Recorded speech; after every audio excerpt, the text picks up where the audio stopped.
Hi everyone, I'm Kylie, the founder and managing director of GF Oats Australia. Thank you for joining me today. I want to talk to you about why we can't call oats gluten-free here in Australia.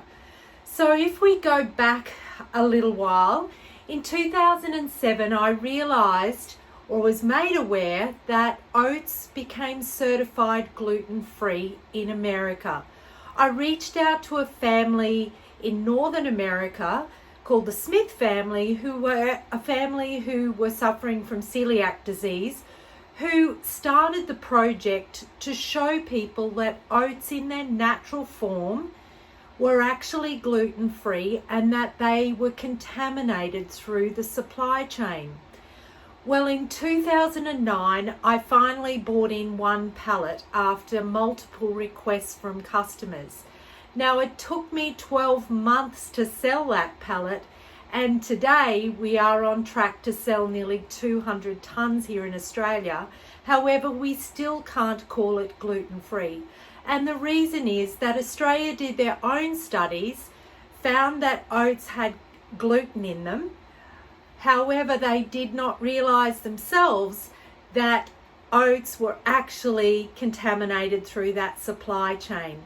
So today we know that if you are to put exclusion zones around farms, only process trucks, only use trucks and headers and farming equipment and the processing plant that's solely dedicated to oat production or gluten-free grains, then you're able to control that contamination.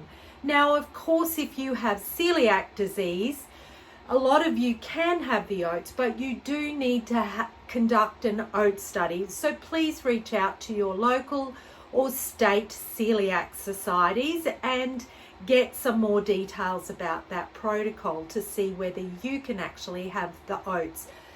We don't call our oats gluten-free here in Australia still because of that sub-clause in the labelling laws. There is a study being finalised down in Melbourne as we speak, so we look forward to seeing what those results showcase for us in this area.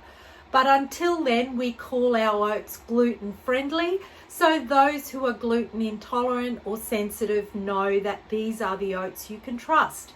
Each batch we get tested when it comes into the country or into our sheds, and we display those results on our website to show you that they are free from the contamination of gluten. Now, I've done a full blog on this, so check the links below. Go over, have a read, and if you have any more questions, please let me know. Thanks for joining me. Bye now.